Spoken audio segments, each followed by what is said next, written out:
வணக்கம் உறவுகளே! எல்லாரும் எப்படி இருக்கிறீங்க? நல்லா இருக்கிறீங்களா? நான் உங்கள் பானு. நானும் நல்லா இருக்கிறேன். நான் இன்றைக்கு என்ன செய்ய போறேன்னு சொன்னா, பான கொண்டு ரொட்டி செய்ய போறேன். வித்தியாசமா. எல்லாரும் பான்ல வித்தியாசமா ஒரு ஒரு சாப்பாடு செய்யலாம். நான் இன்றைக்கு கொஞ்சம் வித்தியாசமா பான சேர்த்து ரொட்டி செய்ய போறேன். வாங்க அது எப்படி செய்யலாம்ன்றத பார்ப்போம். பாருங்க அதுக்கு தேவையானதெல்லாம் நான் சுத்தமா கழுவி எடுத்து குட்டி குட்டியா நறுக்கி எடுத்திருக்கிறேன். வெங்காயம், கேரட், குடமிளகாய், தக்காளி பழம், கிரீன் ஒனியன், பச்சை மிளகாய், வெங்காயம் எல்லாம் சேர்த்துருக்கிறேன். சேர்த்துட்டு 3 முட்டை, பானையும் நான் 4 துண்டு பிரெட் எடுத்திருக்கிறேன். 4 துண்டு பிரெட்டையும் குட்டி குட்டியா நான் வெட்டி எடுத்திருக்கிறேன். அதுக்கு பிறகு நாங்க ஒரு டிஷ்ஷுக்குள்ள இந்த பானை சேர்த்துட்டு, அதுக்கு பிறகு முட்டையும் சேர்த்து கொஞ்சம் நாங்க நல்லா மிக்ஸ் பண்ணுவோம். மிக்ஸ் பண்ணி போட்டு, வெட்டி வச்சிருக்கிற அந்த வெஜிடபிள்ஸ் எல்லாம் மரக்கறி எல்லாத்தையும் இந்த பிரெட்டோட சேர்த்து கொஞ்சம் மிக்ஸ் பண்ணணும். எல்லாத்தையும் சேர்த்துட்டு நல்லா கொஞ்சம் மிக்ஸ் பண்ண வேணும். ஆனா இது ஒரு ஹெல்த்தியான ஒரு சாப்பாடு தான். நாங்க இப்போ ஒரே மாதிரி பிள்ளைகளுக்கு சாப்பாடு செய்து கொடுக்கிறத விட, கொஞ்சம் டிஃப்ரெண்ட்டா செய்து குடுக்கும்போது, பிள்ளைகளும் கொஞ்சம் விரும்பி சாப்பிடுவாங்க. இது ஒரு ஆரோக்கியமான ஒரு சாப்பாடாவும் இருக்கு. சிம்பிளான ஒரு சாப்பாடு. கொஞ்ச நேரத்துக்குள்ள நாங்க செய்து குடுக்கலாம்.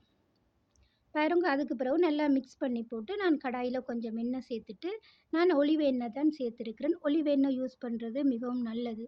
அதுக்கு பிறகு நான் செய்து வைத்த கலவைய அதில கொட்டி போட்டு பாருங்க. அதுக்கு பிறகு கொஞ்சம் கரண்டி எடுத்து, நாங்க லேசா கொஞ்சம் அத அமர்த்தி சமப்படுத்தி, சரியா கொஞ்சம் அமர்த்தி விட வேணும்.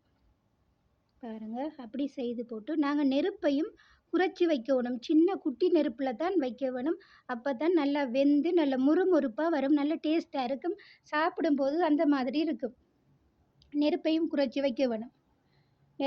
நெருப்பு சூடா இருந்தா டக்குன்ட்டு கருகிரும். வேஸ்ட்டா போயிடும். அப்ப நெருப்ப நாங்க குறைச்சு வைக்க வேணும். காரத்துக்கு கொஞ்சம் கட்டத்தூள் சேர்க்கலாம். இல்லாட்டிக்கு தேவையில்ல. அதுக்கு பிறகு பாருங்க வெந்துட்டு, நல்லா வெந்த அப்புறம் 2 பக்கமும் நாங்க புரட்டி போட வேணும். புரட்டி போட்டுட்டு, பாருங்க எப்படி இருக்குன்னு சொல்லி. பார்க்க நல்லா இருக்குது. அதுக்கு பிறகு நாங்க அத ஒரு பிளேட்டுக்கு மாத்துவோம்.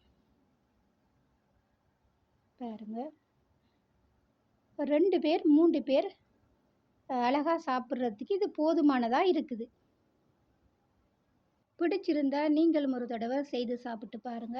அதோட நாங்க கொஞ்சம் தக்காளி சோஸ் சேர்த்து சாப்பிடும்போது நல்ல டேஸ்ட்டா இருக்கும். விரும்பி சாப்பிடுவாங்க. பிடிச்சிருந்தா லைக் பண்ணுங்க, கமெண்ட் பண்ணுங்க, சப்ஸ்கிரைப் பண்ணி சப்போர்ட் பண்ணுங்க உறவுகளே. நன்றி.